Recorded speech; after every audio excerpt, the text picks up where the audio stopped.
Welcome back to Warriors Den, episode 107, with today's guest, UTKM Blue Belt and Assistant Instructor Petra Foerster. On that note, here's a little snippet of what she had to say about the Blue Belt test. Physically, it was hard on me. Um, but I mean, I think the most important part to remember is just keep going, don't give up. Yeah, And usually I have my phase where I think, oh, I hate everybody in the world, and especially you. especially me. That's what all students feel when they take the test. Before I get into this episode, here's a word from our sponsors. Thank you for listening to the Warriors Den podcast. This podcast is brought to you by Urban Tactics Krav Maga, turning lambs into lions since 2013. If you like this podcast and our content, make sure you support us in the many various ways you can. The easy and free ways start with liking, subscribing, following, and leaving a positive review wherever you may be listening or watching. You can also follow us on social media, on Facebook, Instagram at Urban Tactics Krav Maga, and Twitter at Urban Tactics KM. You can also follow us on YouTube and Rumble at Urban Tactics Krav Maga. Another great way to support this podcast, as well as our other content, is to check out our blog at www.utkmblog.com. Here you can check out our weekly curriculum, our various blog posts, and general ideas about Krav Maga and self-defense. For those of you feeling generous, you can also click on the Support Us tab and send donations our way so we can continue providing the awesome content you love. And for those who would like a little more for their money, you can check out www.utkmu.com and learn Krav Maga and self-defense online as we teach it at our school.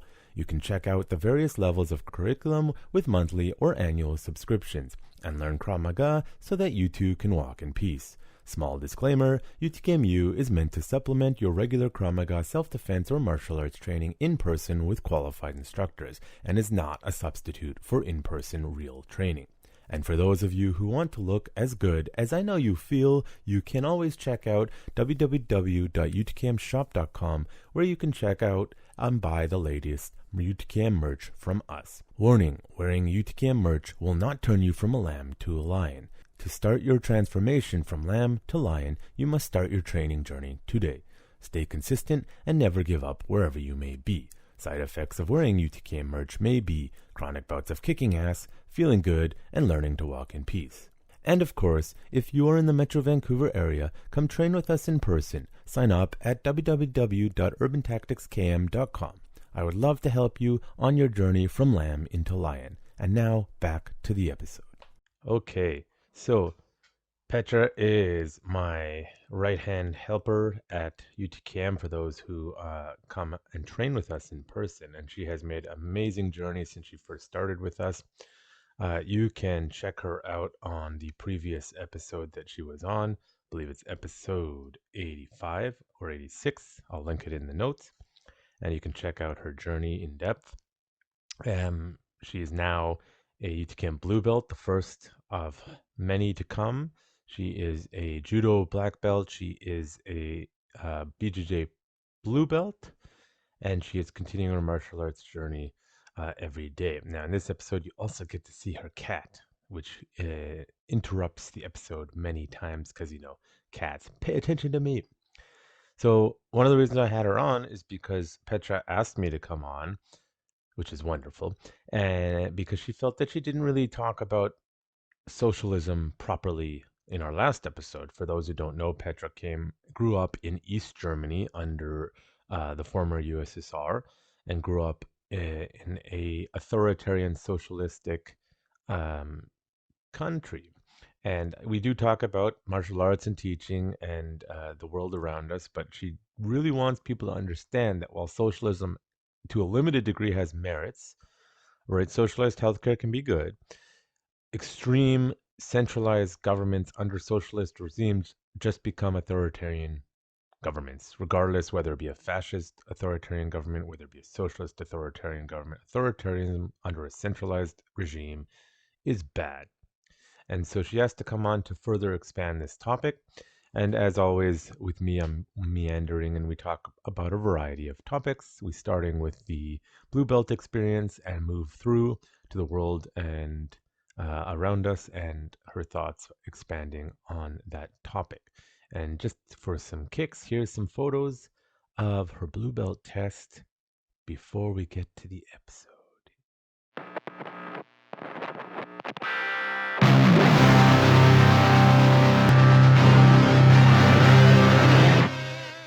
Krav Maga is not just a self-defense system, it is a way of life.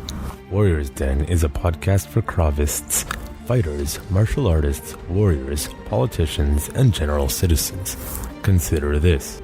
The society that separates scholars from its warriors will have its thinking done by cowards and its fighting done by fools. Lucidity. Your host, Jonathan Fader, talks to guests in an open and uncensored format about their fights, their philosophies, and their lives. No topic is taboo, and the conversation may start in one place and end in another. As the quote suggests, you cannot separate the warrior from the politics and the world around them, as a true warrior must be a student in all forms of art and science.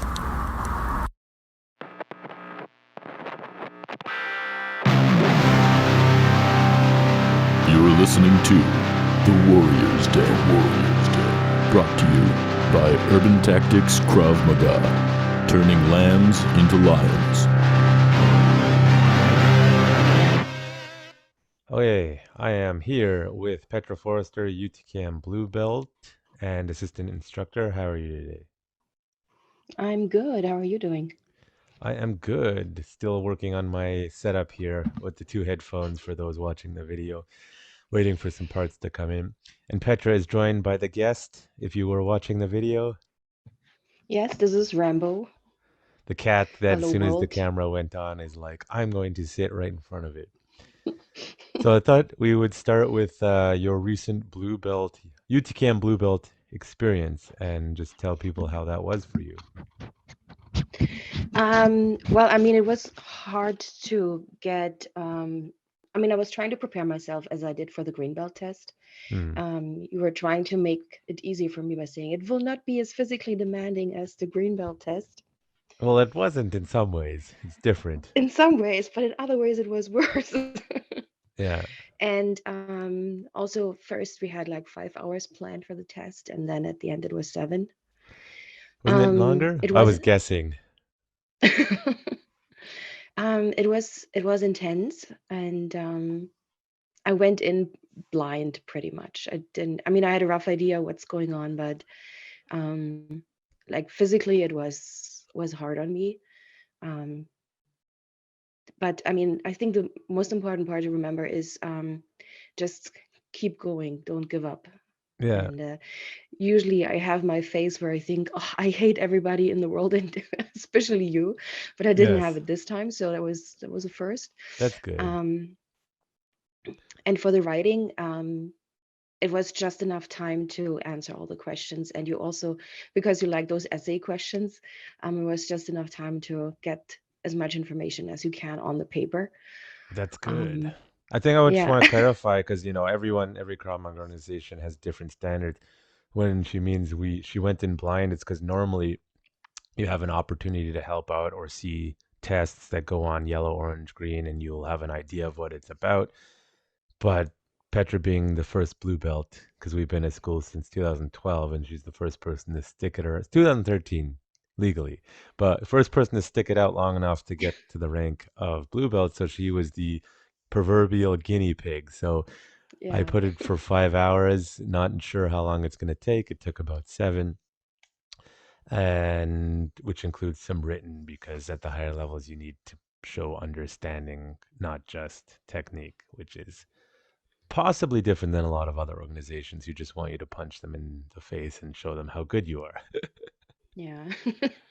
Yeah. Well, I mean, as you said, every school is different, and but having to be like having to challenge yourself, having to push yourself, that's just part what it makes it appealing to me, because if you're just getting handed stuff, that's just doesn't make it worthwhile. But if you really have to work hard, and for me, it's always still interesting to see how far I can push myself, like physically, how far I can go, Yeah. and Yeah, because I don't consider myself an athlete. I mean, okay, I have been training martial arts for a long time, but only because I'm training, that does not mean that I'm an athlete. So but just also mentally, um, but after the blue belt test, I was just thinking, okay, I'm ready for whatever comes next. Yeah, and I mean like that whole athlete question, it's like I'm not an athlete. I have those pictures on Instagram that people are like, "Oh my God, you're so motivated." And then what people don't know is I'm kind of lazy. And in order for me to maintain any sense of athleticism, you got to put in the work. Because I think when Mm, people think martial art is, they're like, "Oh my God, athletes," but it's because the average person in the 21st century is so unhealthy and like not in shape that anyone who is physical, it's like a challenge. And from people like me and you, we look up to like the competitive athletes, and we're like, we're not yeah. that, and they're on a whole nother level. Uh, but that does not mean you can't do it. That's the myth, right? Obviously, you can. You've proven it multiple times.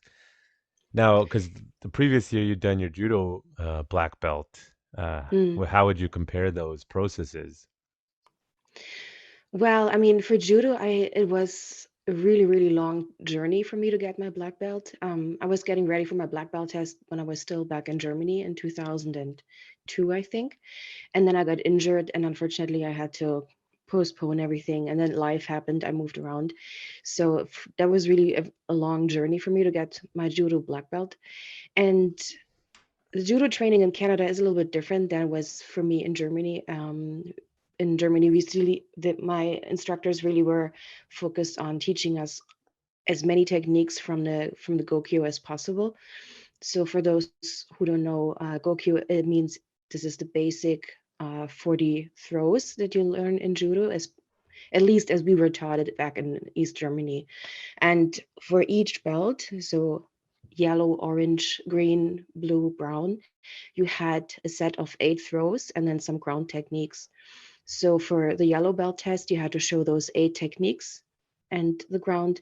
And then for orange, you had to show 16 techniques and so on and so forth. So it it was already more thorough, I find, which Hmm. gave me also a little bit of an edge because I already was The working German on way being more thermo, the right? German way was more thorough, I find. How unexpected. Yeah, Germans and they're like OCD with Yeah. those things. Um, yeah, so that helped me a lot. And because I had been training for so long, I know we always say body memory, and they say, no, that's not body memory, it's your nervous system. Yeah. But it was still my nervous system even after my long break when I came back and started judo again here in Canada. And I was already working on the kata back in Germany too. So this was still there, and I just had to. Yes, I trained. So the journey for the judo black belt was way, way longer, just Hmm. because of how it happened to me. But it was not as physically demanding as the Krav Maga blue belt test or the other tests that we had, Mentally too, I would because imagine. the mental aspect is just very different. Yeah. Show you When can you yeah, do in when under you stress. Yeah, and when you're doing self-defense, you have a different purpose for it, right? When Yeah. you're doing judo as a sport, there is rules when you step on the mat, there is referees, there is some kind of safety. But self-defense is really it's supposed to help you when push comes to shove and you really have to fight for it. And you cannot always pick and choose, or you can never pick and choose when you're being attacked by an opponent. So Well, you can try that's just to avoid, but it's not always yeah. possible. Yeah. It's No, actually, of course. yeah. I'm writing a blog series on the Kyle Rittenhouse case about from a just like a legal perspective, Hmm. from self-defense, as pure self-defense perspective, and what's it called, and a moral perspective. And it's like there are three distinct aspects to the self-defense that people, don't always understand, and everyone always watches the John Wick uh, movies and is like, that's self-defense. It's like, no, not really. No. It's interesting when we have new students coming on in Krav Maga and we have this conversation about difference between self-defense and street fight. And I find it always very interesting that people don't have that on their radar at all. It's just, I don't know. they don't Yeah, what's your understand that in perception the like? beginning. Because I'm frustrated. I know it's a Mm, common thing. I'm frustrated with the sort of ignorance of the general public. I mean, part of it is, it's my job to teach it, but people come in with, to quote Bruce Lee, come in with an empty cup, and people come in with such full cups about what their yeah. expectations are. Granted, I say things people don't like. I accept that, but just the basic idea that they come in with preconceived notions of what they're supposed to Mm. learn, and when they're not learning that, they get upset. What's your perspective on that? Um, well, I mean, so far I was very lucky. Most of our students understand that. Mm. And when I have newer students come in and I talk to them and try to explain to them what is the difference, or even sometimes just people I meet or coworkers, or I just um, one day I was in mediation. It took forever, and we just talked about this and that. So sometimes when it comes up, and just just the idea to understand that when there is a street fight, it means that two people agree to fight each other, as compared to a self-defense scenario when one person does not want to fight, does not want to be attacked, and the other person with, let's say, malicious intent tries to attack for money, life, or any other thing they want to obtain from them. It's the same. I think also a lot of people who do martial arts have a very different perception of that too. So I had this conversation with one of my judo friends, and he also was talking about another self-defense school, and he was talking about that they have no honor and things like that. And then I was What do you also mean by trying to that? explain, well, self-defense means you have to do whatever you can to get out of that situation alive, which means you Mm. can kick in the groin, you can fight dirty, if you want to call it that. Yeah, And I tried to explain, well, it's self-defense. The one person decided to be aggressive and the other person did not agree to that. yeah. That's the difference to having two people agree to beat the shit out of each other. You should just tell them. You should look at Miyamoto Musashi, the famous Japanese samurai, and a lot of other samurais thought he had no honor, yet he won. And when it's life and death, you want to win.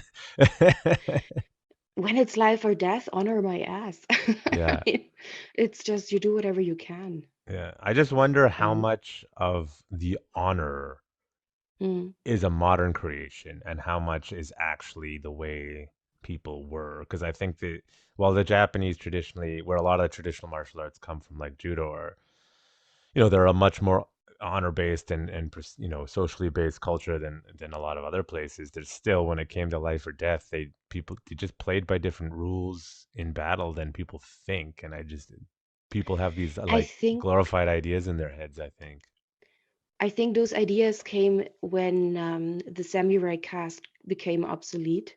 Hmm. When I think when Japan entered the modern age, let's say, and there was just there was just no, well, what do you want to call it? There was just nothing left for samurais to do because their way of life became obsolete just by the new m- modern technologies and just how the social life has changed. And Yeah. I think just to maybe maintain their purpose, they were now focusing on this philosophical and mental aspect of honor and studying and reading and working on yourself and try to be a better person than you were yesterday. Mm. It's an Um, interesting perspective because I was just listening to something about like the state of religious identity in the U.S. and how less and less people are identifying as religious. Now, like when I was growing up, I didn't think much of religion because what I'm coming to the realization is that I don't like the explanations of a lot of religious ideologies. But then when you really dig into a lot of religions, it's about giving you a framework not to be a total piece of crap. And, yeah, in the absence of battle, and I might die tomorrow, and I have a family to support or honor, what keeps you in line? It's like you need to create a strict code of behavior in order to not act like a total ass. And we're seeing that in no, and I society, I think. agree. Yeah. Yeah, So no, for I like, agree. For me, because I grew up without religion. My parents, they were Lutherans or Protestants, whatever you want to call it, mm, but they kind of canceled their membership, if you want to call it that, Yeah. because they also didn't agree how it is being handled. My dad always said he has no issues with God and everything up there. It's the ground staff he has issues with, and The that's ground staff. pretty much Because sums it up. yeah, because in Germany, like you're obligated to be a member of the religion. It's like a No, state thing, or no? no, and no, you can still choose, and you can always opt out. I'm, for example, I'm not even baptized or Christianized, Yeah. whatever you want to call it, but I also was born in East Germany, and Yeah. under socialist guidelines, religion was bad. No, but I mean, like, and obviously correct me if I'm wrong, because it's a very different there than say here. Like, you have to pay something, and then you have to like opt out of it. How does that Yeah. work? So yeah, in Germany, when you're Christianized, obviously it starts when you're being born. If you're being born to, let's say, Catholic parents, most of the time they decide that you also have to be Catholic, so which means you're being Christianized and you have to go through all those traditions and procedures and life events. And then once you're part of the working class and you're getting paid, you're automatically getting deducted a certain percentage from your wage, and that's going directly to the church, to the Catholic Church. Hmm. Very That different only than applies for here. the Catholic Church. Yeah, Yeah. and that you really have to. I'm not sure how that works exactly. I think you have to fill out a form. You really have to go through some procedures to say I don't want to be a member of this institution anymore, and I want to opt out. Yeah. So when you're so in Germany, when you're moved from city to city, so you have to go to the town hall and you have to let them know that you have moved and your address needs to be updated. And then they also have check boxes there. Are you Lutheran? Are you Roman Catholic or others? Yeah. And then you have to let them know. So for me, it's always, of course, Yes. You others. must let them know. Here we're like, yeah, I don't want you to know. Or you just say other and then say nothing. Now, that's just interesting. Like, has your perspective, like, we can get into the East Germany thing again. I'll just remind people that audio only, though, but last time Petra was on episode 85, I believe, and we were talking a lot about her growing up in East Germany. But now, obviously, I grew up here, you grew up there, and so people's perspectives change as they grow. But has your perspective changed at religion? Like, even if you're not religious, but have you, as you grow older, like have different perspectives on that at all? Yes, when I was a child, I was, of course, religion is bad, Mm, and I couldn't understand how people could follow those cults or those sects. For me, it was really like that. I perceived it like that.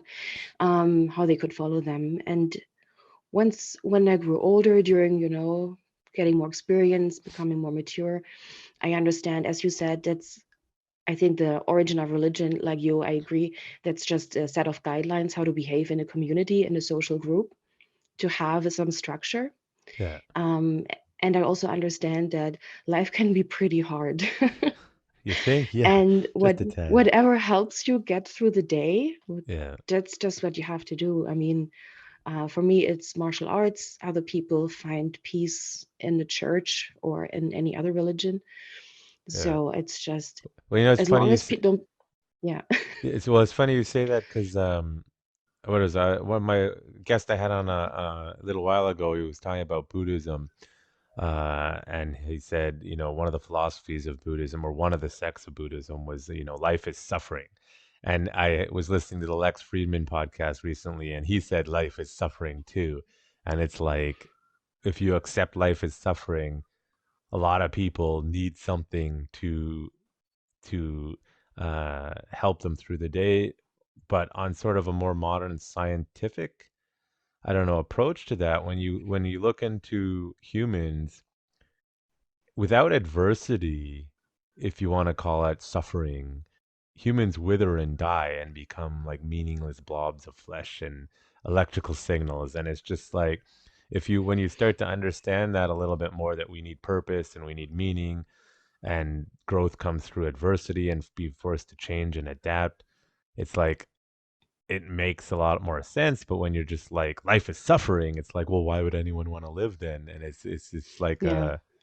when you start learning broader, like philosophy and biology, it's like actually a lot of the basic tenets of these ideologies, they make a lot of sense, even if the explanations have been completely bastardized Mm, over the last 1,000 years or whatever, depending on the religion, of course. yeah. Yeah. And abused for their own purposes sometimes. Yeah, well, it's I mean, there was a individualistic. reason Yeah. why Luther was ruffling the feathers a little bit, because he was not happy how the Catholic Church uh, treated people and how the whole institution was run back then. Yeah, believe it or not, I don't know if they still do, but when I was going to high school, they taught that history in history class about Lutheranism. I don't remember the year. For those who don't know, Lutheranism was the first sort of westernized split from the Catholic Church. Of course, you had like the Greek Orthodox and the like Armenian Orthodox, but as far as Western separation of the Roman Catholic Church, that was one of the first major separations, and after that, it started becoming more and more common. Then you had like the Church of England under Henry VIII, because the Catholic Church wouldn't give him a divorce, and then Yeah, some of the for other, some reasons.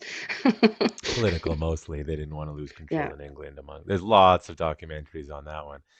But it's just one of the first, like, hey, you don't have to follow the Catholic Church and you can do other stuff.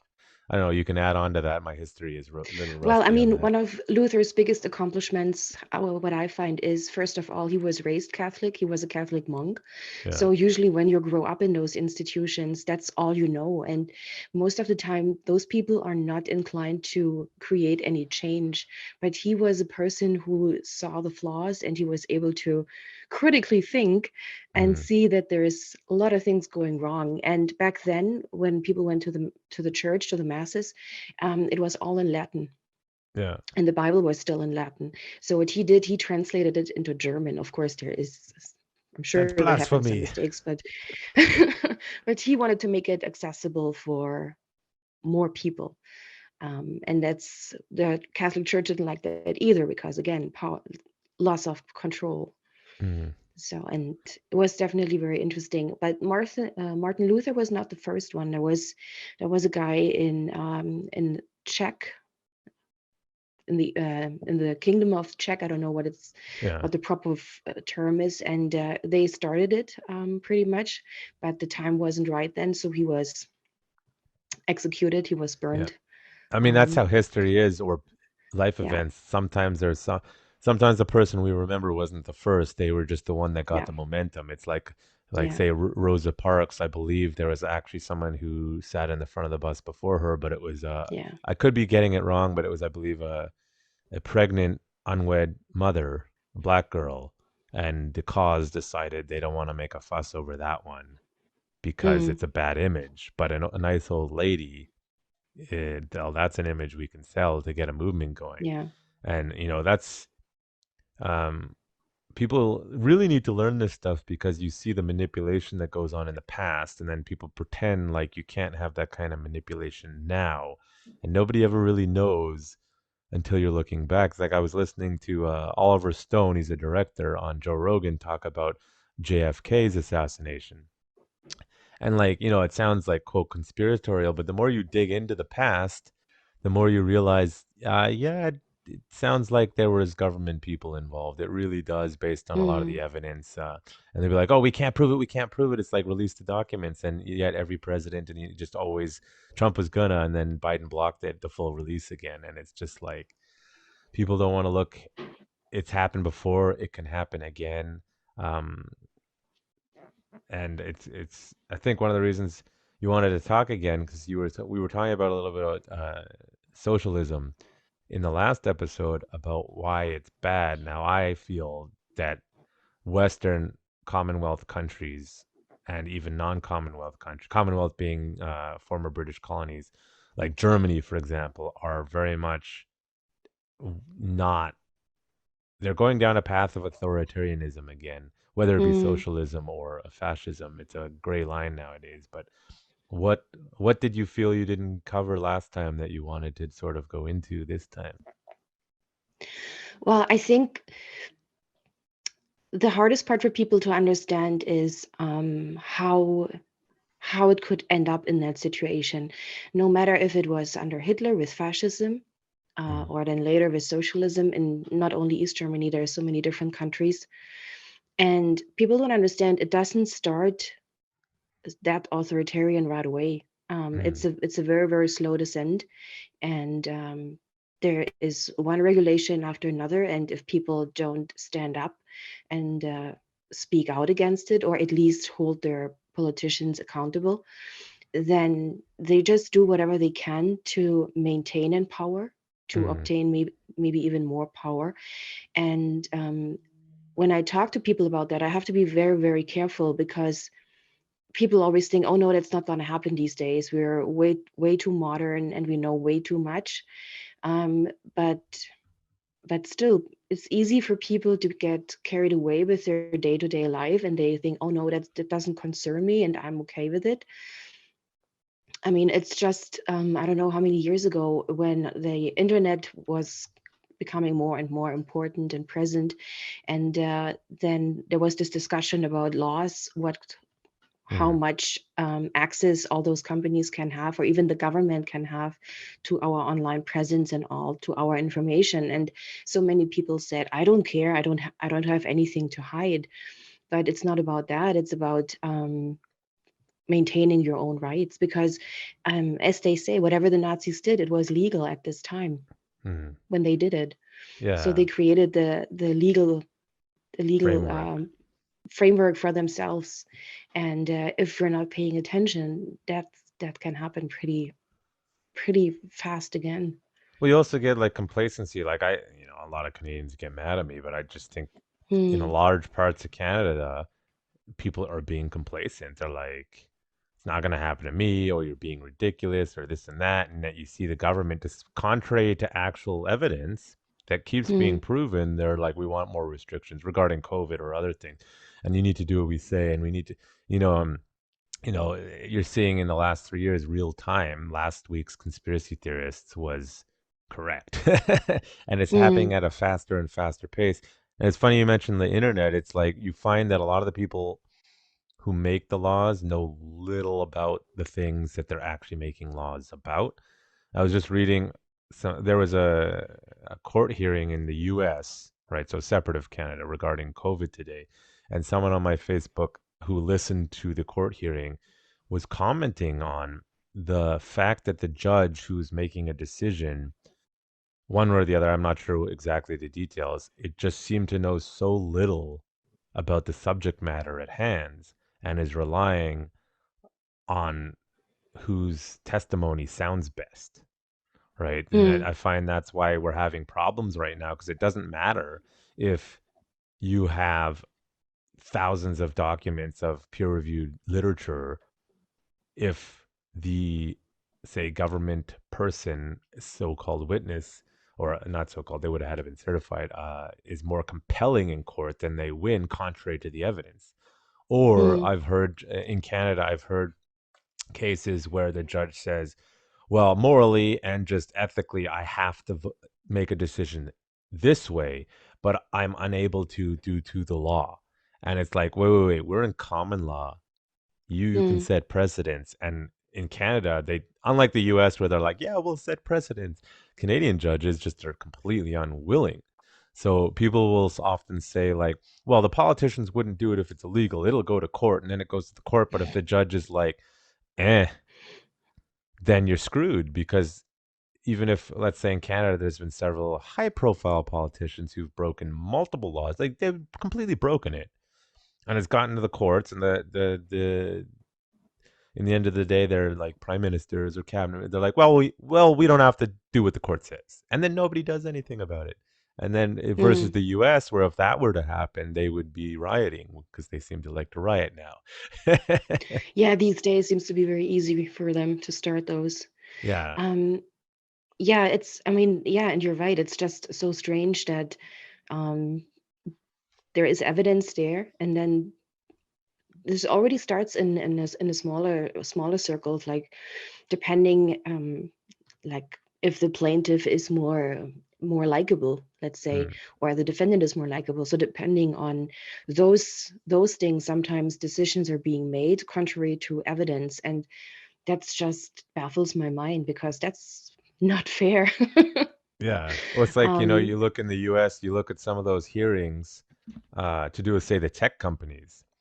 mm, Now, some of the people were like, "Oh, the Republicans don't know anything," but the reality is, you look at the questions being asked by some of the Democrat and Republican Congress or Senate, and they're like, no idea what the hell they're talking about, and the tech CEOs are like confused because the question is ridiculous. And then, as the cat's walking around for those on audio only. And then, it makes the whole process look ridiculous. And then you find out because these Congress and senators are not very good at their jobs, you find out after the fact, well, actually, those CEOs lied in front of Congress or Senate, and then nothing actually happens after the fact. And then if it were to actually go to court, they just wouldn't be up on the stand. And it's just like this mm, whole, and then people sit there and like, oh, it'll never happen. And you're like, but you can see it happening. There's no uh, you're seeing a lot of cases of rules for thee, not for me, of politicians in many, many countries, Western countries, that supposedly respect democracy and the rights of their people. And people just don't believe it. And then you try to tell them, like, here, I'll show you this video. They're like, I'm not going to watch that. Or here's a legal mm, document. No, I'm not going to read that. Or here's a peer reviewed study for you. Oh, I'm not going to read that. And then it's like I've talked to several people now who grew up in, yourself included, who grew up in, authoritarian regimes, whether they be right or left wing. I've had guests, from Venezuela, from Hungary, from Germany, right, who grew up under this, and they're all saying the same thing, that the way that the West is behaving right now, from a leadership perspective, I don't even think they're being leaders anymore. It's shocking that history is repeating itself. And then, I'll see historians who be like, "That's not true. It's not doing that." And it's like, what are you talking about? mm. We're seeing ourselves run down a path of not great. And then, yeah, I was watching the show The Expanse. Have you ever watched it? No, not yet. I'm just Uh, trying to get Super, cables here, yeah, not too no much. worries. If you hear the rustling, it's just her moving the mic. But The Expanse it's a really good sci-fi show. If you can get past the main actor's mediocre acting, which is not great, but the rest of it's amazing. Earth basically has a two-tiered system where the most of the Earth's population lives in squalor on humanitarian aid from the government, and there's a lottery in order to get. Did he sit on a key? No, it's just he heard something and now he's fascinated by Yeah. it. There's a lottery to get into even getting work. So there's people living in poverty for their whole lives because they never hit the lottery just to get a job. And I'm like, that's what happens when everything is completely controlled by the government. And people will be like, oh, that's just Mm. fantasy. I'm like, no, that's how that works. you know? Yeah, and for example, in Eastern Germany, if you complied with the whole system and the structure, and I mean, when you grow up in those systems, you're being brainwashed right from birth. You're going through all those institutions, kindergarten, preschool, school, and all those youth institutions that you have, like the pioneers, and then the Free German Youth, what they called it. Mm, And this is just already brainwashing people into it, and it's if this is all you know, if this is your truth and you don't know anything else, it's really hard to break out of it. mm. So all those people who made that change, no matter which country, that's very, very impressive, because they saw that there needs to be a change. And I always find it a little bit, I don't know, belittling when people say that's not going to happen for whatever reason. And then you think, well, why do you think it happened to us? Why do you think it happened to other countries? It's, if you look at the average person, I mean, no matter which country, we're very similar. I mean, there is not a big difference in intelligence and skills. And it's just, I don't know. I'm, again, when people say that, it makes me very angry. It always feels like we messed up, that we ended up in those systems. Yeah. I mean, and And if you're born into it, you don't really have a choice. you yeah. know it's funny because you know me, and some of my listeners, I'm always like crapping on left-wing ideologies, but it's more, the more I look at it, the more I realize it's their presentation of the ideologies and their solutions for the problems that I have a problem with. but they make some valid points. And on one issue, they'll be like, poverty and injustice and race, and you didn't grow up in a different race that you can't possibly understand. But I'm like, okay, that's fair. So let me tell you, or in your case, not me, obviously, I grew up here. It's like, then you don't understand what you're talking about socialism. Why are you ignoring people's experiences who grew Mm. up in these countries, who are telling you that the way this country is going, Canada or other countries, looks a lot like the path that created dictatorship authoritarian regimes in these other countries, and they can't like connect the logic. On one end, it's like, well, if you're a black person, it's not your fault, we have to help, and but if it's somebody else, it's like, no, no, no, no. It's like, Mm. but the logic is actually the same. Like a person who grew up in a country, it's not their fault if they were born into it, but how do they deal with it, right? That's why people fight to get out of it. People just, they just completely don't understand. Now I just I know, and No, it's go on. Yeah. fascinating, yeah. And yeah, it's always when they see a white person, automatically they assume you have some kind of privilege. Yeah. But as you said, depending on the country you grew up in or were born into, it might not always be the case. So you cannot just combine or generalize just because of skin color. Yeah. That's never going to work. Well, that is racism. Yeah, Definition of racism. I know. So I wonder your perspective now. You are biased because you have chosen to learn under me. Because my perspective is self-defense is not just punching and kicking, and people have such a hard time with that. But what is your thoughts on that? Well, I agree with you, but also because how I was raised. Yeah. So my dad already was always trying to um, explain to us that we have to maintain a critical stance in many situations. We cannot just go along with everything. Of course, back in East Germany, I was very careful when you had this stance, and my dad was very lucky that he had friends in higher positions. Otherwise, he would have gone to prison several times, and I might Mm. not have seen him after that, That's how it because always is. once you're in that system, you might just disappear. Yeah. Um, and I find it's, I mean, if you come in with that approach and say you want to learn self-defense, that's fine. I totally understand that. But I think people should widen their horizon a little bit and try to keep an open mind. And maybe self-defense, I think, is the first layer. Um, By and that you then mean once you, physical self-defense. yeah, the physical self-defense, but also, this whole approach that you want to be aware of your surrounding. That also applies not only for when you're walking down the street, but also when you're reading the news. You want to be aware that what you're reading might not be everything. They might have omitted stuff. Mm. So just well, for me, it makes sense to say self-defense is more than just the physical self-defense, because if you're not paying attention, like in Nazi Germany, the Jews, all those people who were paying attention, even if it was just people opposing the Nazis, um, they were able to read the signs, and they were able to bring their family and themselves to safety, to live to fight another day, because at the Mm. end, that's what we want to do, right? Yeah, and what So I for mean, me, it's, yeah. well, yeah, go on, finish your thought. So for me, that's why it all ties in together. It's not just on a micro level; it's also on a macro level. Mm. Yeah, and people If that forget, makes like, sense. before Germany like closed its borders, there were a few ships that managed to get out in time only to be rejected. Canada, it Mm, happened.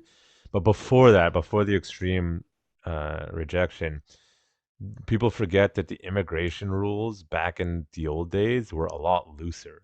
And mm, it was so much easier just to sort of go across and travel. Now there's lots of restrictions, a lot of them rightfully so, but it basically means like you're trapped. Like, what would certain people like in Canada do if you're not allowed to leave your country anymore legally and you're stuck and then no other country will accept you? It's like, what do mm, but sneak across the border and hope for refugee status? Like, people don't think of, again, in the southern border in the US, they're like, these people are coming here for refugee status. But like if someone from Canada does it, they're like, no.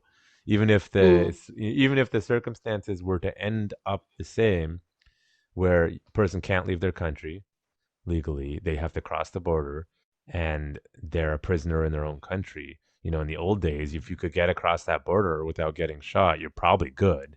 You just walk mm, across and get out, unless the border is like closed, which happened in Germany and eventually Poland shortly after. I forgot the year specifically, but at that point, the only way you could get out was with violence or sneaking out.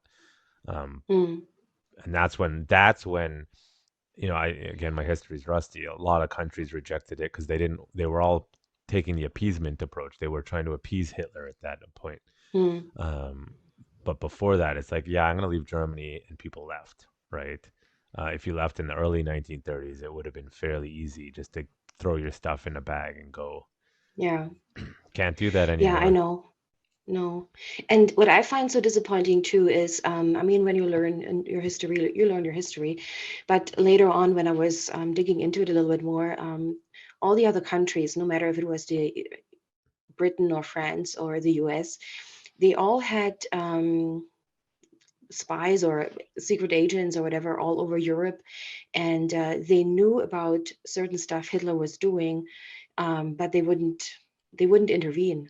Yeah, They wouldn't just let him do it. Like uh, when at one point, even they were aware that he was planning on invading Poland, nothing happened. They were informed about his plans for the concentration camps. mm, Nobody cared, and yeah. that's just very disappointing. Well, it's like they knew about the concentration camps in the war, in the middle of the war, and they had the opportunity to bomb parts of them, like the railroad lines at least. Hmm. People said, oh, they should bomb the camps, but then they said, oh, we'll kill civilians. But then people say, oh, morally, why didn't you bomb the railroad lines going to these places, or why didn't you let Hitler know, hey, we know about this? And usually, it just comes down to our resources are better spent elsewhere. That's usually how it Hmm. went. Or in the case of, say, the Enigma machine, when the British cracked the Enigma machine, the German code system, they purposely allowed certain attacks to happen that they knew about because they didn't want the Germans to know they'd cracked their secret That code. they, yeah. Because if they changed the cipher, the code cipher, then they have to read. It took them a long time to crack it too. Hmm. They used what was it? That computer guy. I'm blanking right now. Cracked it. Yeah, I know who you're meaning. I just, yeah. Totally blanking. It'll come to me. Turing, the Turing test comes from Yes, that. He yes. created the world's first supercomputer or whatever to crack the code of the Enigma. Some people say it won the I war. mean, I get all those strategic and military tactics and all those things, um, but then they shouldn't talk about morals. Yeah, I'm wondering about that because, I have philosophical debates, aggressive debates with my wife, and she sees things in very rudimentary sometimes, but it's almost like a first principles thing is that if you break things down to it, things are very much supply and demand, resource allocation. That's all it is. Hmm. And despite what certain people believe, you can just print money, you can just do something out of nothing. No. It's like if you just look at physics, like energy is neither created or destroyed, it's transferred or conserved or whatever. You do have limited resources. And if your goal is to win a war, you do have to decide how you want to use those resources. And morality sometimes doesn't come into it. And people forget about that. Mm, You have limited resources. We only have the ability to do certain things. And of course, based on individual morals, personal preferences, priorities, you will allocate those resources differently. But universally, from a physics perspective, everything is just about, resource allocation. So if you take the morality out of it, like it does make sense. But to me, mm, when I'm looking at the world, I'm just like, okay, we can either have a globalized world where we do not tolerate these kind of immoral injustices, oppression, and that, and you intervene every single time, but it's a huge use of resources. Or we can simply say, hey, that globalized model is not working. We're going to go back to more individual countries that do their own thing. though we will be more globalized due to technology. And people seem to be having a hard balance between that, because we can sit here and say never again World War II, Holocaust. Well, how many genocides have happened since then that nobody did anything about? And then we now have an argument that we shouldn't be an intervent, or the U.S. shouldn't be. Canada hasn't been interventionist and is basically doesn't have a meaningful military anymore. Sorry, guys, it's the truth. Great soldiers, just the military is not very strong anymore. But there's a huge push to make America non-interventionist, and it's like from a moral perspective, it's like, so all those moral lessons we learn mean nothing. You can make an argument either way. It's like either you let countries Mm, be countries, no matter how oppressed that they are, and too bad, so sad for those people, or you decide we want to be a one global community, and we start enforcing these more seriously, these moral rules about you cannot oppress the individual. Then personally, I believe you can never have too large of a centralized power, and you need to respect the rights of the individual. You can still have a globalized world, but it needs to be based on the fundamentals of that. And there just seems to be so much confusion about what anyone wants. Because in the end of the day, mm, I think people are just inherently selfish and just want resource allocation. Even the people who claim to be moral, you see that during COVID. It's like, we need to do the right thing. But if you start really asking questions, it's more that I don't want to lose my business, so I'm going to do the right thing, mm, or I don't want to lose my job, so I can. Because when you really mm, press people, I found that's how most of these conversations go, right? Nothing against people who made a decision for personal medical reasons or belief, but a lot of people didn't do it for that, right? And you're mm, finding it's actually more to do with selfish. You say that to people, they get super offended, but it's to do with selfishly motivated resource allocations. I've put 20 years into this job. I don't want to move, and therefore I will do what I need to do to comply with whatever rules, even if they make no goddamn sense.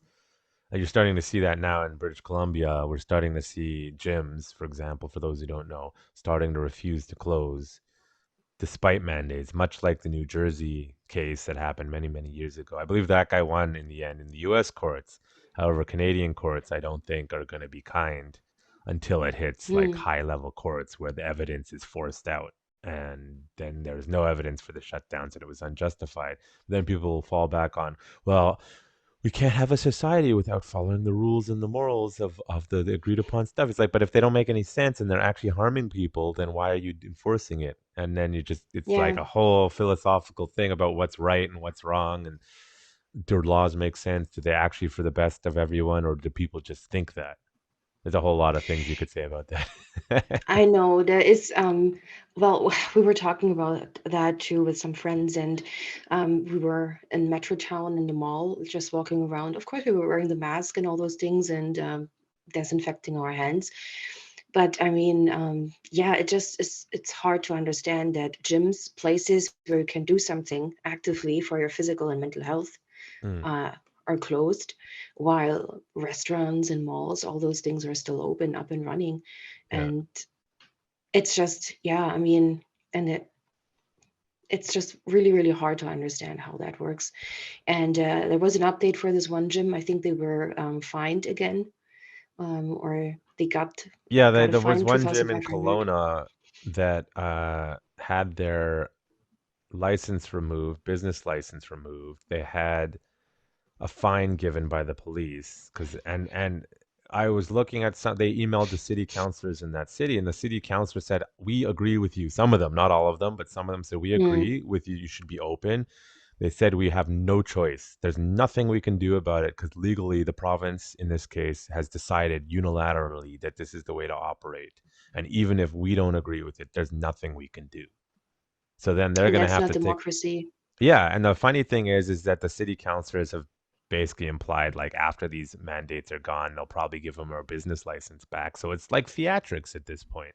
It's Mm, that they're doing it because that's what's supposed to happen, even though the city's saying, "Yeah, we're going to give you your license back afterwards." This is just to do with something that's legally out of our hands. The province is unilaterally enforcing stuff that a lot of cities don't want to enforce. They're not interested in it. The citizens in their cities don't want to enforce it outside mm, of the major metropolitan areas or Quebec in Canada, people don't want to enforce it. They don't care. So it's basically, you're getting unilateral decision making for the cities with no regard for everybody else. And then when people ask for the evidence, why are you shutting gyms down? They're like, because. Can we see the data? No. Well, don't you think we should if you're making these claims? No. We don't need to do that. It's like, what are we, China? Where they're just like, you do what we say or else. You know? Yeah, and I mean, it is also so divisive. There's when you watch the news or whatever is presented in the media, it's always to like create a bigger gap between people. So you have on one side those people who say, yeah, we have to do what's best and we have to follow those restrictions, and because COVID, we want to make sure it's not spreading anymore, and so on and so forth. And I get that people are concerned about their health. I totally understand that. But on the other hand, you really have to stay realistic and look at look at the data that you have from all those research and all the like Israel provided lots of information on that, lots of data through Yeah, and there's still being a bunch of already. like vaccine Nazis in Israel, which makes no sense to me. Other than the only thing that makes sense is Yeah. the leaked document that showed the contract they had with Pfizer, that the Hmm. new prime minister could have just said to hell with, but he decided to keep it. Hmm. Basically, it makes no sense, but whatever. I'm not in there And anymore. I mean, people should at least now start asking why. And I mean, we all see those inconsistencies, and people should just really ask more, why are we doing this, and why is this location open, and why is this business here is closed. And because at the end of the day, there is still people meeting in restaurants, or they can still go to churches, religious events or whatever. Yeah. Well, I mean, it's politics. For example, I was thinking about it. So martial arts clubs have basically been allowed to stay open with this current health mandate, right? So I just put a caveat. Anyone who's listening or watching internationally, even if you don't live in Canada or where we live in British Columbia, what you should be thinking about when we're talking about this, or if you want to, you don't have to, is just the processes of society and how every society works different.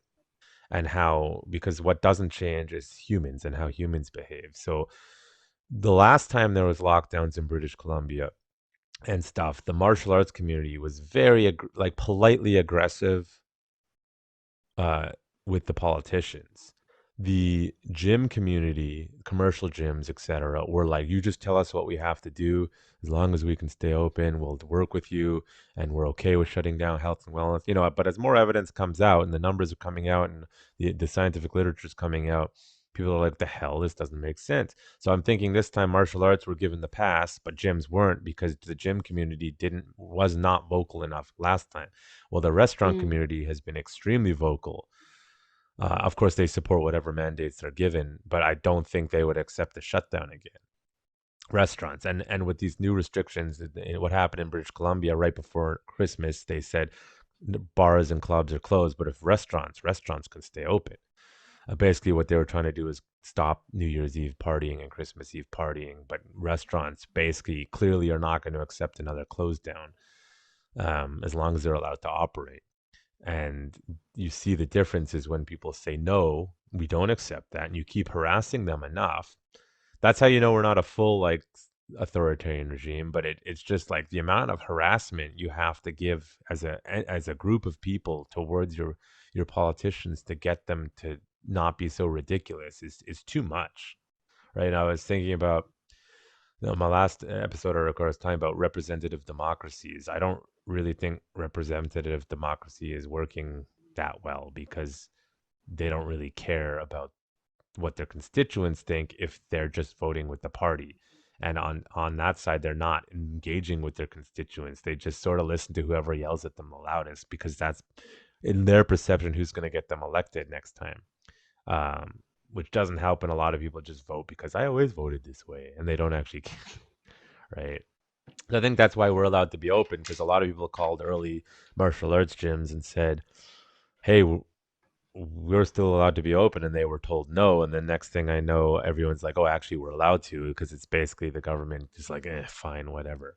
Whatever makes them look bad, Yeah. they'll enforce. But otherwise, if it's quiet and out of the public eye, it's just ridiculous. Yeah, it's very interesting. I find what with the first lockdown, what really ruffled my feathers was that people were reporting each other, and that Yeah. was for me a total throwback, and Yeah. it really freaked me out. Then because again, back in East Germany, people were reporting each other to the authorities, and for whatever incentive, and people disappeared or were put in prison because a trusted friend, neighbor, or even sometimes family members were reporting them. And it's just, we shouldn't be doing that. It's, Yeah. I mean, yes, there is reasons why you should report a person for criminal actions like child abuse or violence, domestic violence, and really like those reasons where a person is like physically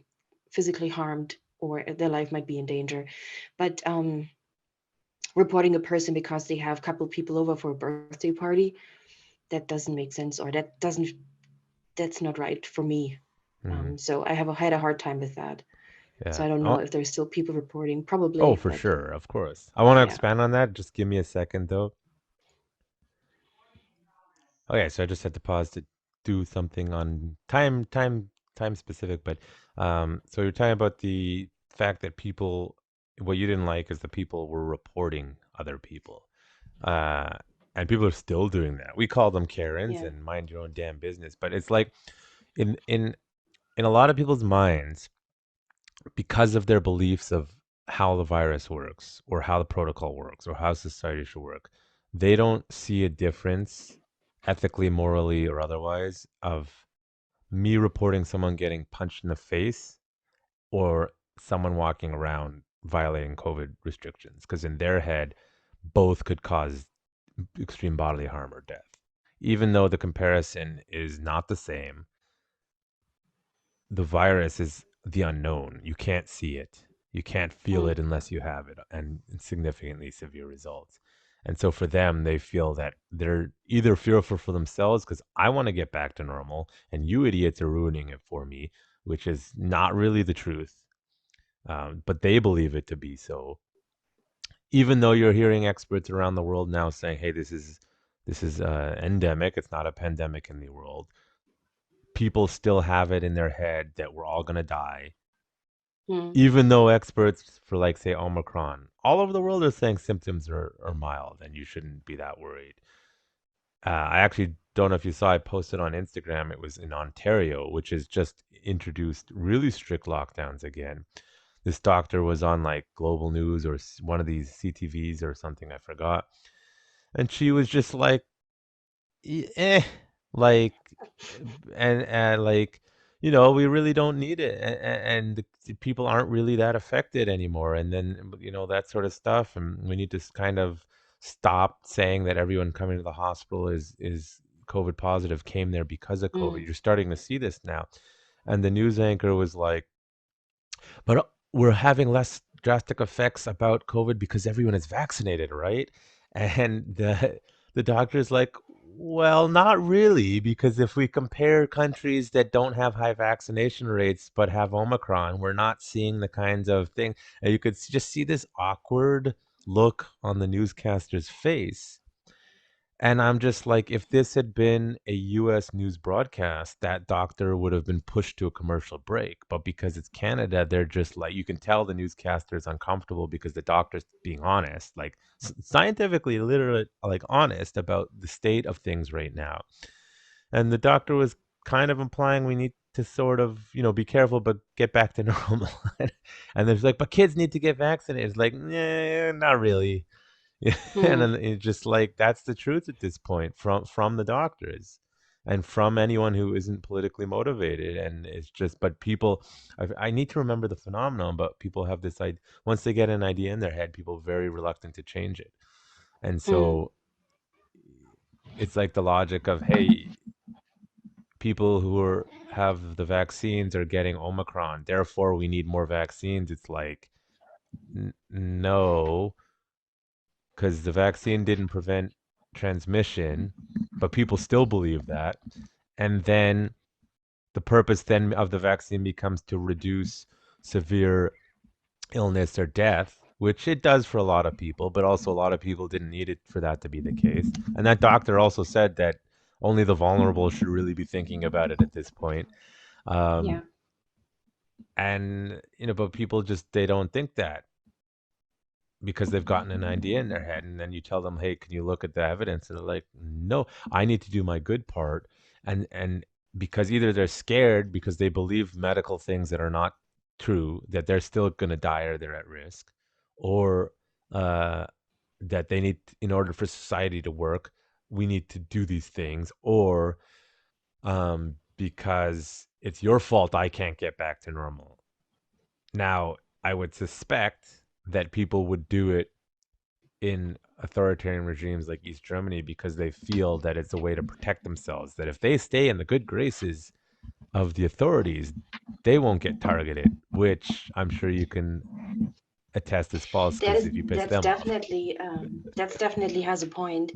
But it's also sometimes it's certain incentives, like for example, in East Germany, to get a nice vacation spot on the Baltic Sea, Hmm. you had to have connections. So, and some of those incentives or rewards for reporting another person were you got your car earlier, or you got a TV set, or other stuff that for normal people was not that easily to obtain. And for some people, it's also just trying to be important, ego. Hmm. So there is, and sometimes it's just they just don't like that person for Yeah, whatever reason. because So they're I an mean, asshole. yeah, and I mean, once you report it, once you're on the watch list and they pick you up and they put you in jail, then it's a hard time again to get out of it. And the problem also is that once one family member is on the watch list, it might also affect other family members. So if you have a child that is really smart and should go to university and maybe study physics or medicine or whatever, if there is a family member that might that is not following all the rules and regulations and is not following socialism, Yeah, that might end in the kid not being admitted to university, even though they would qualify and would be great, would be a great doctor or whatever. yeah. um, and it's just, yeah, it's just the consequences that those things have. And um, I mean, I understand that people are scared, but I mean, truth is, it sounds probably hard, but I mean, at some point, sooner or later, we're all gonna die. Yeah. nobody, nobody is here forever, and I understand that people are scared, and health is important, and you don't want to lose family members. But I think with the first lockdown, everybody really was trying their best to comply, and then it became more and more inconsistent, and more people noticed that it doesn't really add up. And people who were following the information that came out, they were just asking questions. And it's just, I get it, that I understand the idea that you learn first is the idea that is settled in, and it's hard to root that out. Mm. And also what I noticed is people like to work in absolutes. So it's either right or wrong, it's black Mm. or white. And working in grayscales or in between, or um, I could have totally lived with the fact if they had told us we don't have enough information yet, but this is what we have and this is what it indicates. That's why we think, that's why we made this decision. But I also understand not everybody works that way. So some people really need to be told this is what you have to do, and there is no if or but, and yeah, no gray zone in between. Which doesn't help when the people making the decisions barely understand what they're talking about. Yeah, It's like, hey, scientific evidence. My constituents say something else. It's like when it suits them, they'll listen to them. When it doesn't suit them, yeah, they ignore them, and it's very like frustrating. Like I think I don't know what's going to happen to Canada, but I'm once again I was optimistic. Now I'm not optimistic because Canada was backing off, and now they're like quadrupling down. But I think we're going to see a major. People just refuse to admit how much politics plays into this, and because people hate talking about it. And I think what's going to start happening is the speculation in the U.S. politics is that in 20 November 2022 they're going to have major elections for Congress and Senate, and it's going to go red Republican. And there's already been some major like Republican people who've said, you wait what happens when we're going to investigate and investigate and investigate. And you're going to see a lot of these policies get dropped, right? And they're just going to undo these policies. And since a large percentage of countries are consistently listening to, blindly so, listening to the CDC and Fauci and the head of the NIH, who have huge political clout in the scientific and community, they're not going to be so, the new government, Congress and Senate is not going to look too kindly on them. And they're going to be Mm, forced politically, the Democrats, even if it's still Biden, are going to be forced to change their tune. Otherwise, they're going to be in huge political trouble because people are tired of this. And, you know, when you're in charge, you have the Congress, they basically have the Senate, the Democrats, and they basically, you know, have, when they have the presidency, they can kind of do whatever they want. So the new Congress and, if it goes red, like everyone's thinking it, even a lot of Democrats think it's going to go red next time. Things are going to change because, you know, like in Canada, that's very clearly they just do whatever the American CDC says. So if all of a sudden they're changing because like the Congress is like, you know what, we're going to cut your funding, then things will start to change globally because CDC, despite, you know, how arrogant they're acting right now, largely are the gold standard, at least up until recently, for this kind of stuff. So mm. when American politics change, it's probably going to shift globally eventually. Well, what made me very suspicious or very careful about this whole scenario is that all the information you're provided with is supporting a certain way of how everybody should respond to it. Being a very fairly new virus that we're dealing with, and but only having information pointing in one direction, that's what I found hard to believe. And whenever there is an expert or scientist or saying, okay, we cannot really make any statements because we don't have enough information, even if it was just slightly critical, those people were silenced. Yeah. And I mean, you can call me a conspiracy theorist at that point, but that's also something that feels very, very familiar from back in the day when the only narrative you heard was one certain way. So this is what people were supposed to think and nothing else. And Yeah. everybody else was being shut down and um, pushed pushed out of the way. And I think that's something that people notice that have grown up in those authoritarian systems, because this is just it was just your day-to-day life, because they want to brainwash you into a certain opinion. And that's why I find and that's something I struggle the most with, to get only information in a certain way. And I find it hard to believe, because science is, for me, is a constructive discussion. Like, you have different opinions, different approaches, different experiments, and everybody, all those different puzzle pieces come together to create the thesis. And otherwise, I find it very delusional to think that this is how we work it out. And you're right, it's very politicized, and this is not helping. Science No. should be separate from politics. But I also understand, because of certain reasons and people, right now it's just so intertwined. It's hard to separate the two Oh, of it's it again. intertwined. Like, well, as you said, people want black and white, but it's not black and white. So, No, it's you not. know, the one size fit all. Again, it's hilarious. If I take the left idea, just tosses the cat, the left wing notion that you know, humans run on a spectrum, which is probably true, but the way they're dealing with it is a bit silly. But why is that not the same for scientific truth sometimes? Or when it comes to Hmm. health and wellness, it's like, well, we have genetic differences. Not everyone needs the same treatment. Some people need something different. It's very clear, you know, some people should eat one way versus another. That's why some people do really well on one diet, but not another, and other people are the opposite. It's like, what does an individual need for them to prevent problems for this virus? Well, one that was fairly consistent and just consistently comes up in scientific literature, but is kind of still being ignored, is vitamin D.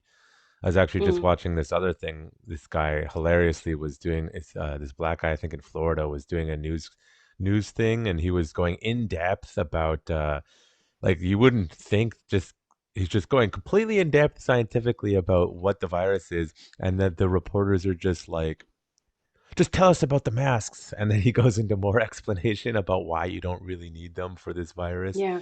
And it was pretty funny, and the news crew was just like, why can't you just give us a Mm, simple answer? It's like, well, I need to explain it to you guys because you guys want me to say a very specific thing, and I'm explaining to you mm-hmm, scientifically why it's not like that. It's not black and white.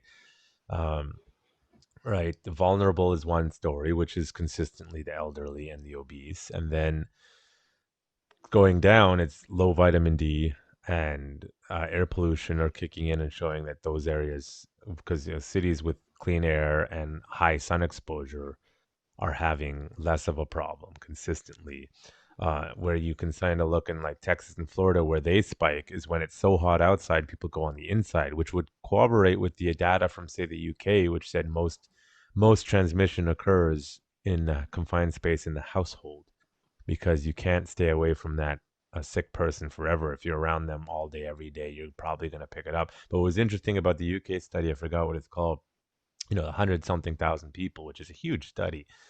It was like less, like, yeah, there was a slight difference between vaccinated and unvaccinated people, but you'd think if you're stuck in the house with someone who tested positive, you'd get it. But it was like, no, between 20 and like 35% of people would get it if they're exposed to someone. A lot mm-hmm, of people have said, I didn't get it, and I was sleeping in the same bed with someone. Why? Because everyone is different. Their health levels, vitamin D levels are different.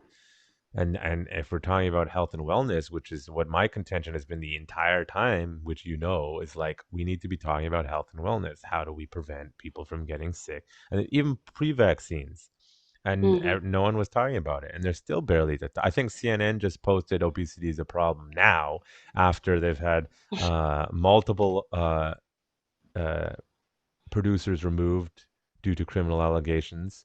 They've had multiple anchors fired due to a misconduct. They have new ownership that has basically said we're going to stop this nonsense. Like it's a mother, so one of the major Mm, shareholders of the new company Discovery that bought up the Time Warner or whoever owns CNN. And now, 2 years later, they're talking about something briefly that has been scientific evidence for 2 years now, or almost 2 years now. Is it because of the new ownership? Is it because their network has a horrible perspective? No one wants to watch them anymore. Like, either way, they were mm. clearly being dishonest, whether it's just not presenting the information or hiding the information or spinning the information. It's like, why are you presenting this information now? We've known about this. I mean, because I've been talking about it for the past year. Vitamin D, be Well, it healthy, was also etc. this whole ivermectin story Yeah. that blew up, and nobody now is talking about it because it's just proven that was incorrect what that they were reporting. And it's beyond frustrating. And yeah, they should be promoting more people, or they should be promoting health more, so get people out moving. But I mean, it's counterproductive to shut the gyms down. Well, at this point, it's silly. But like, so media, because people, speaking about the gyms thing, a lot of media, the one story I read from Global News, is a Canadian website, um, was basically saying we reached out to all the gyms and employers and people who are just ignoring the rules. And they're like, the common responses were, we don't trust mainstream media. We're not talking to you. You're just gonna twist our words. You're a bunch of liars. Like, and the mainstream media is like, oh, these people are all crazy. It's like, no, because you know exactly what you're gonna do is you're gonna make them look bad. And it's just they've lost faith in the media, and the media just refuses to admit it. Now, Hmm. speaking of media, like growing up in an authoritarian socialist country, like what was the media like there? Like, is there similarities? Is there differences compared to what we're seeing a lot now? Well, I think I touched on that already a little bit when I said all the scientific information that you find when you look online or when you read it in the newspapers is always pointing a certain direction, and that totally reminded me of back in the socialist day, because everything was pro-socialism, and even events that happened in the past were reported or so twisted around that it made it socialism look good, or the politicians. And if you dared to report anything else, you couldn't. Yeah. There were people were trying to report on what really is happening. So they were like they had like little illegal broadcasting stations, but they had to be super careful that they were not discovered, because once the police found out where they were, or the Secret Service, they were put into prison. And there was one, I think it was in the 60s, where there was a youth group and they were trying to print flyers and provide more information, and not just the one-sided socialist construct. And so, and these were really young kids. They were 18, 19, and some of them, they were executed for that, Hmm. for Yeah. trying to provide more information. It's And like, yeah, I wonder if we get to that point in Canada. Just that's how far it would have to go for people to wake up and realize, oh shit. But by then it's too late. well, also by then people were scared into submission, Yeah. because by then the state had so much control and power that, first of all, you couldn't trust anybody. And yeah, if everybody was scared to just disappear. It's kind of And like I mean, Russia. Like if you yeah. in Russia, like I don't follow Russian media that much, but it's like you in like Canada or the US, the news agencies can say like, Trudeau's wife, this and that, and Biden's son, this and that, and then you go to Russia and you don't hear anything about Putin's family ever, Mm, because they know if you do, you're done, and by done, probably dead. yeah. Right. No, I Well, don't I know what mean, state Russia's in, but Russia is a different country. So all those people who are complaining about oppression in Canada or the US, like in most Western cultures, Western countries, um, go to Russia yeah. and have a look how it works there. Well, that's And actually, it's interesting you bring that up, because it's like that's actually a lot of perspective the Canadians have. They're like, you should be happy to be here. You're not in these countries. mm, Stop complaining about your rights and freedoms. You have many rights and freedoms. You should shut up. Don't complain about what you have. And then it's like, yeah, but if you don't say anything, it goes down that path and we end up like them. And there's a disconnect. People don't get it. Oh, I don't want mm. to talk about that stuff, if that makes sense. Well, I always find it funny when people say how oppressed they are, and then they provide little videos on their Instagram or TikTok accounts using Apple phones and whatever, and they Mm, have freedom of speech. In many countries in Russia, you do not have that. You may have it on the paper, and if you say everything following the government or the ruling party, then you're fine. You can say whatever you want. But if you're opposing those beliefs, this is where freedom of speech ends for those people. yeah. I always found it funny if I And go on Facebook, the English Russian news is RT, and then the Chinese English news is like CGTV something or whatever. And I follow them because I just want to see what the hell they're saying. And at the top in disclaimer, it says government controlled state media. And I'm just like, the Canadian Broadcast Corporation should have that designation as well, because it is mm, Canadian controlled. It's government controlled. And they'll say, no, no, no, no, it's not the same thing. It's like they get all their money from the government. The government can stop any stories that they don't like. People are leaving that news organization. There was actually a recent example of a very popular, well known broadcaster from that network who said, I quit because this network has lost its mind. I don't know if you saw that. And but Facebook will not put that disclaimer above that. Now, to be fair, even though CNN is heavily linked to the Democratic Party, you still technically couldn't put that disclaimer because it is privately owned. But CBC in Canada is mm, completely, almost exclusively publicly funded. In fact, most media in Canada is now exclusively publicly funded by the government, whether people realize it or not. There's very few news outlets that don't receive massive funding from the government because they can't sustain themselves. So, on the same note, if we're putting these disclaimers that these news agencies are controlled by the government, to me, if all their funding's coming from the government, that's controlled by the government. In Canada, most of our media is funded by the government because they're not making any money anymore, because nobody cares mm. about Canadian news. So- Well, I think also in many Western countries, because when you look at the majority of your population, we're actually very, very fortunate. I mean, most of us, we have a roof over our head, we have a job, we have some money to spend, we have some luxury we participate in. Um, so that's more than most people in third world countries will ever have. And I also think that many people forget that first world countries are not the majority of the countries. Mm. It's a few. And if you're born into those countries, you're very lucky, or if you're able to immigrate into those countries.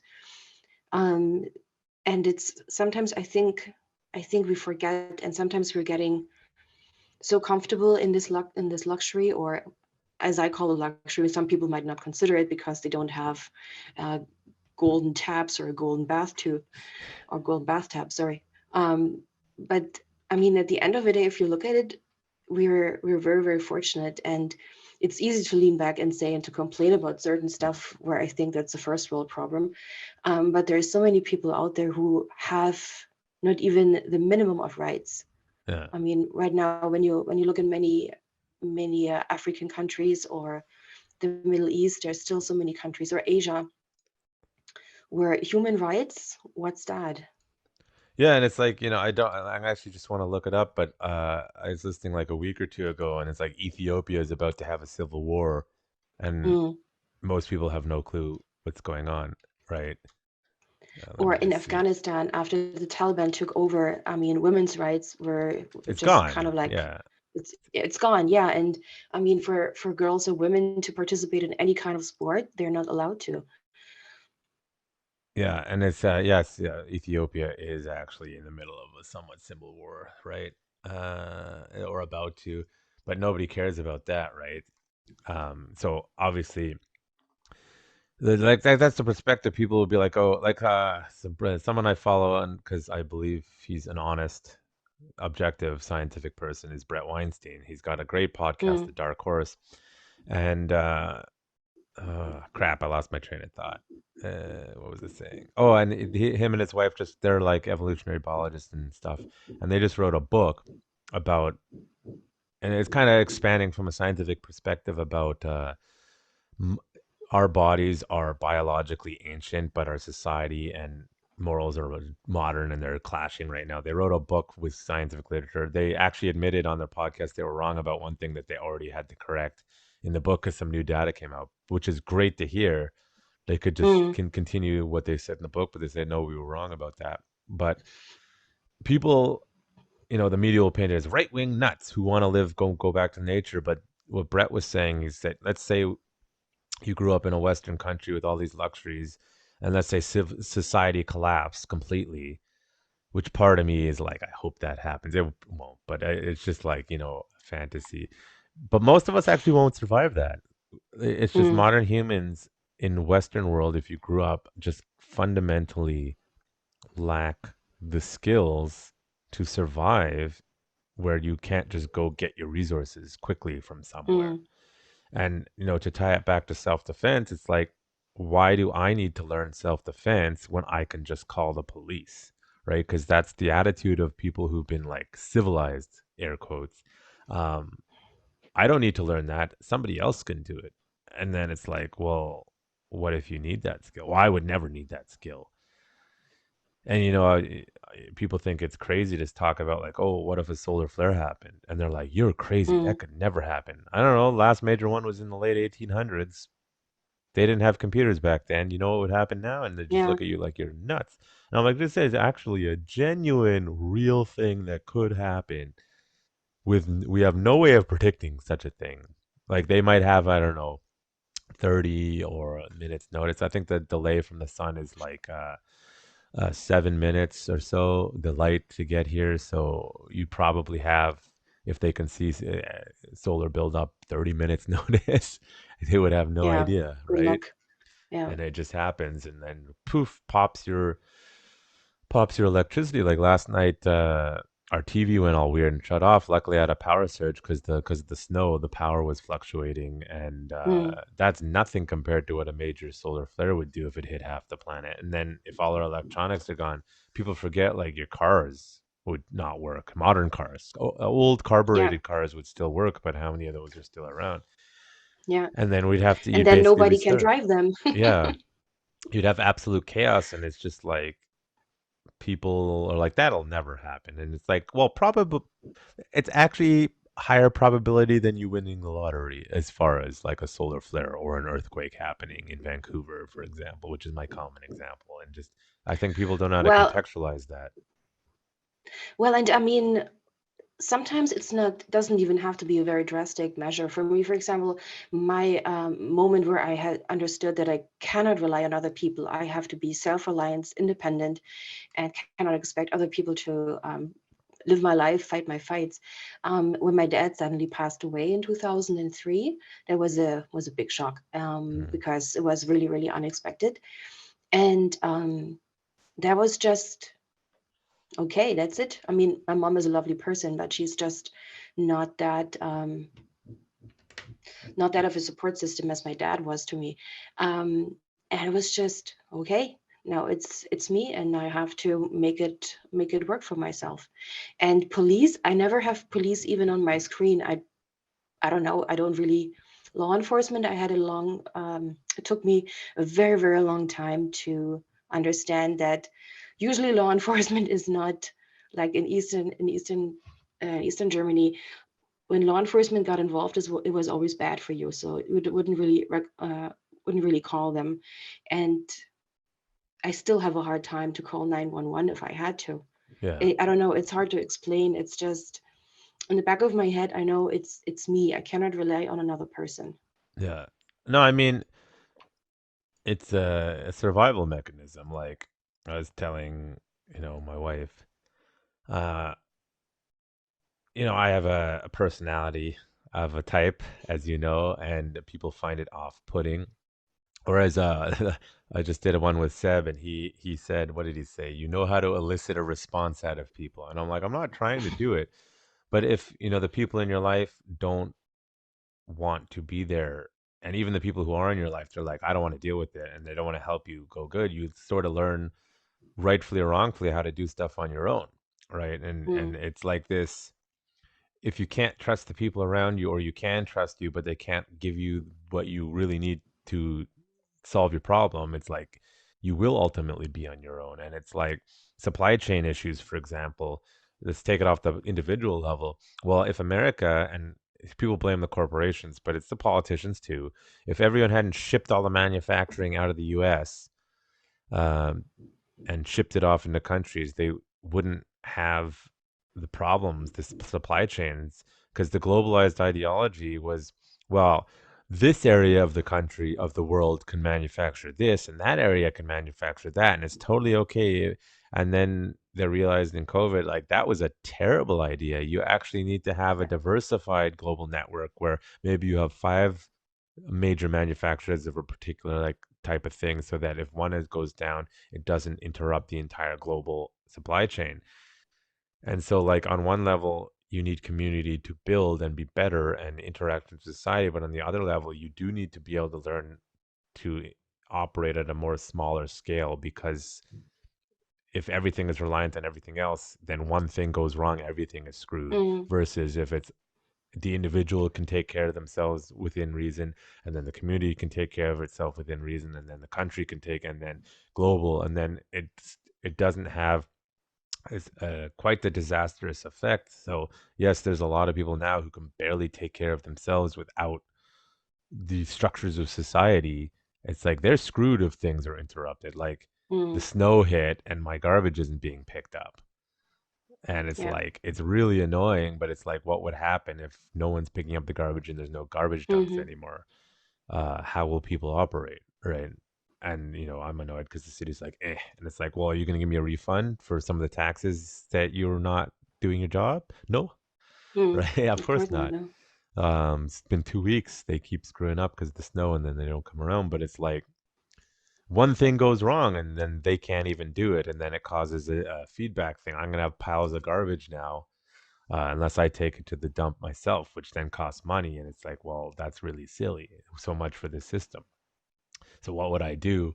Well, in the past, they burn the garbage, but we can't do that because it has a negative effect on the environment. It's just like, what would people Mm, do? I don't even think most people would know. And it's like, that's why it's important, even if you don't say compost, to learn how to compost so that your organics can be solved on your own. Or obviously, if there's no supply chain, you're not going to have plastic. So then you have to learn how am I going to make my own clothes? How am I going to do that? You don't have to be an expert at it, but you should at least have base knowledge. A more relevant example, I think, to a lot of people is the amount of people I know my age who can barely cook, who couldn't even follow mm. a recipe. And it's like, what? Like, I know tons of people like that. They still can't. And it's just like that's an absurd thing. I know.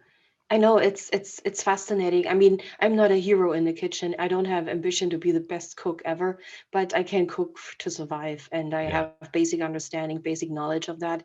I have basic sewing skills, so I know how to make clothing if I had to. It wouldn't look pretty, but it would fulfill the purpose. Yeah. And yeah, and it's also when I see all those people talking about socialism and that they want to change it, and I understand why the idea of socialism is appealing. First of all, you don't have much decision making to do because the government does it for you. Yeah. Um, but on the other hand, and people also have this idea of humans being altruistic. I hope I pronounced that correctly. Yeah. Um, and but humans are not, as you said. It's easy to be like that when you're comfortable. You're at home and sitting on the couch watching TV. It's easy to have all those ideas then, but as you said, what happens if anything goes wrong and nothing functions anymore as it should be? As you said, garbage is not being picked up, or supply chain is disrupted. I mean, there is a food shortage, whatever. Then altruism goes out the window pretty quickly, and then Toilet we're paper back to, wars.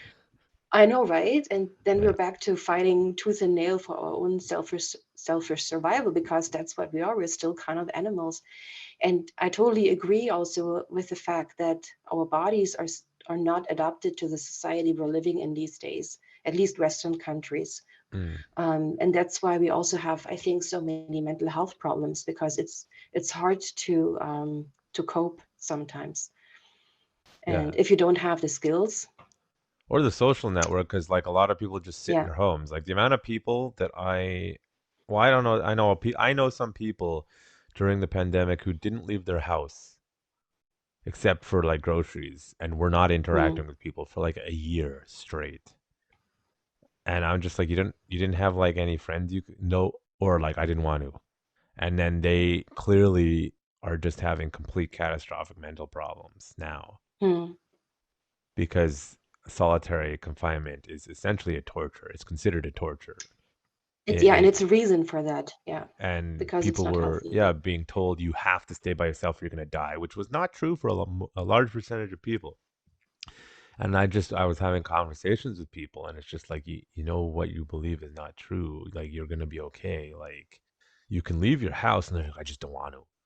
I Mm, forgot there's a term. Someone was telling me about in Japan. There's a term for these people who just don't leave their house anymore, and they work from home. And but even before the pandemic, there were people who just don't yeah, never leave no, their house. no, I know. I was watching a documentary about that. Yeah, they're totally shut-ins, and there is even I don't know what it is, a company or something. They provide them people. They have like social workers go out to them and try to lead them back into somehow kind of a normal life or be their Yeah, friends, because they don't have any social connection to the world. yeah. Yeah.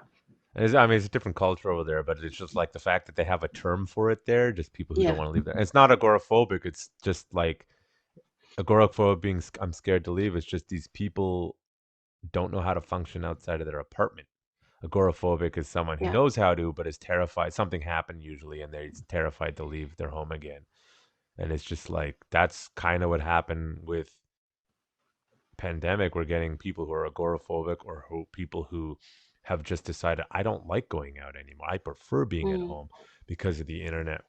I suspect two things. If the internet didn't exist, they would not have been able to lock down as much because everything would have mm, completely stopped. Companies would not exist. Um, but also, let's say they did do the kind of extreme lockdowns that they were doing. um, you would have seen suicides go through the roof. I mean, suicides did go through the roof, which governments don't want to talk about, but it's like you would have seen like a tenth of your population just kill themselves if like 2 years of this nonsense. I mean, I'm making a number up, but I think it would be No, I very know. high. And I was looking up those numbers. I think last year at some point I was looking it up because I also, um, yeah, I also struggled being in solitary pretty much. I mean, I'm still very lucky. I have a job again. I'm financial stable, and but yeah, then in 2020, I mean, you my had UTKM. You were helping me with and I had the Zoom UTKM. We had the classes. Zoom Yeah, classes, which helped a lot.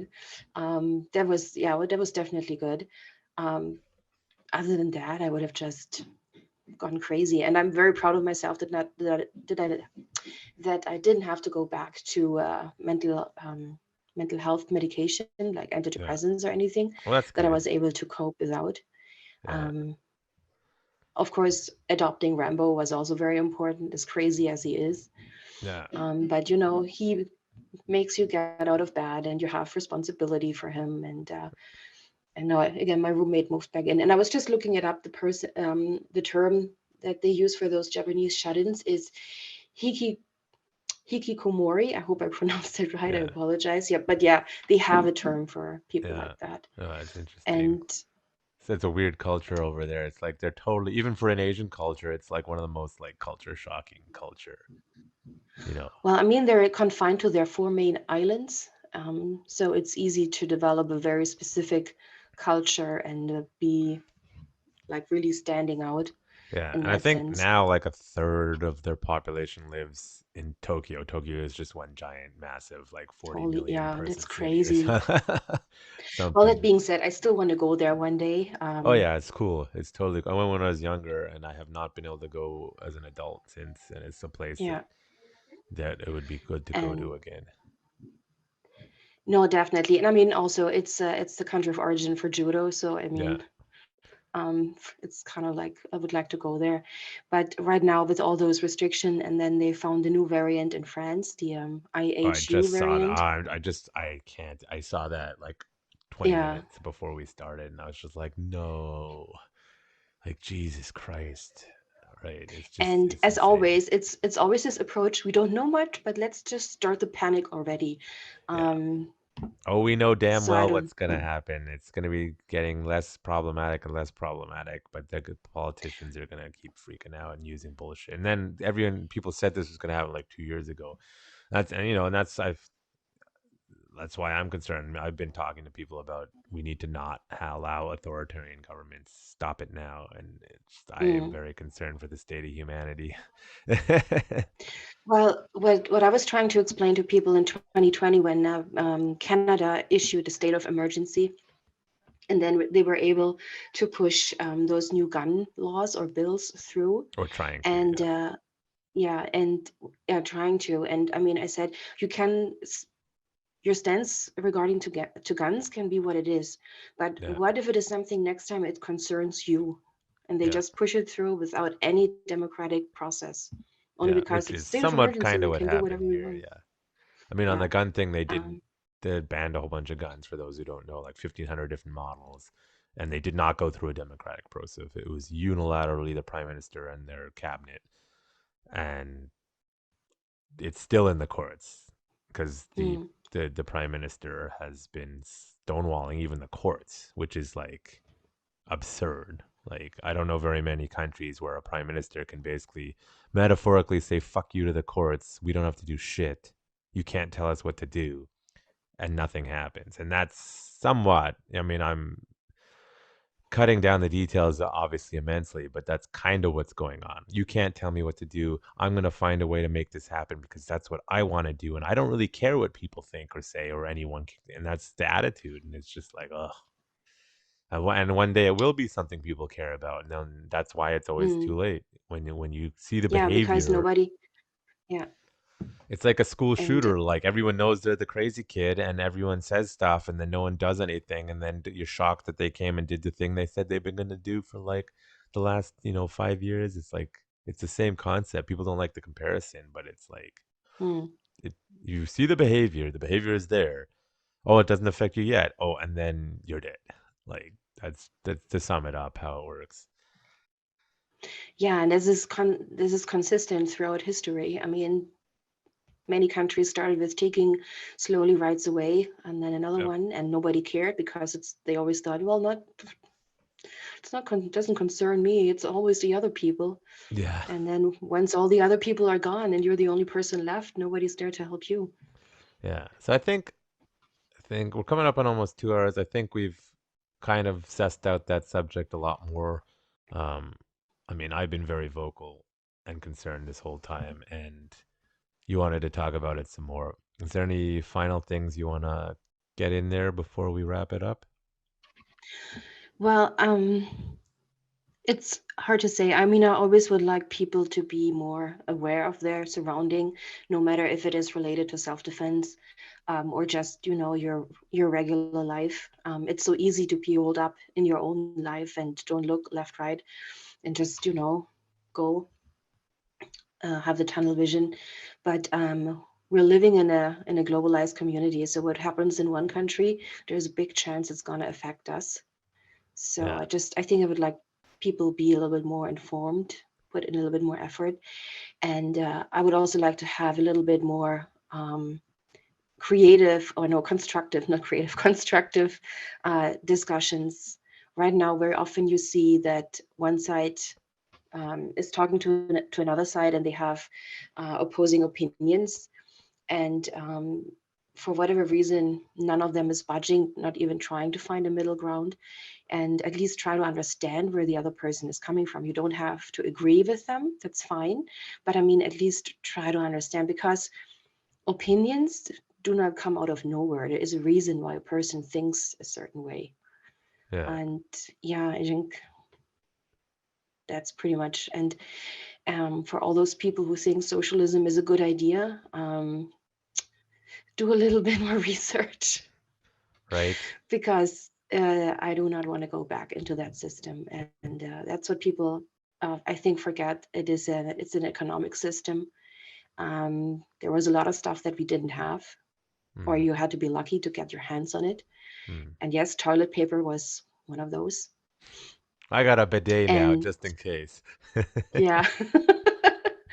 And and then also people always argue, yeah, but the Scandinavian countries like Sweden and Denmark, they're socialist. They're They're moving not. away from it, heavily moving away from it because their I think economy they is wrecked. were.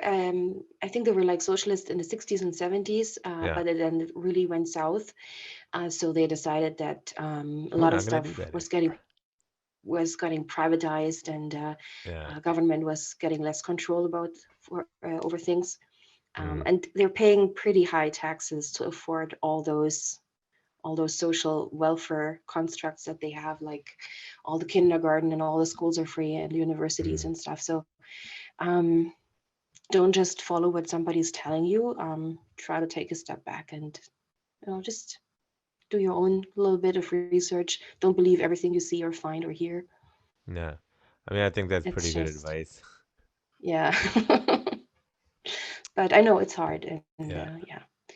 But Okay. yeah, Well, yeah. I Thanks think for that's coming it. on again. And Yeah, putting yourself out there is always a courageous thing that a lot of people have a hard time doing. So you should feel proud about it that. is. I wish more people would do Yeah. it. So thank you for coming on, and I will see you next time we have class. Yeah, Hopefully. hopefully. Okay. Have a good Well, yeah, evening. thanks for having me. Have a good night.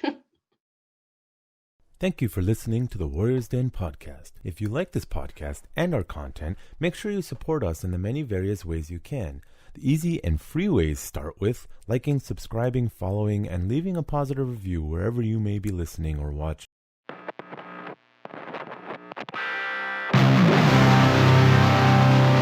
You're listening to The Warriors Day. Brought to you by Urban Tactics Krav Maga. Turning lambs into lions.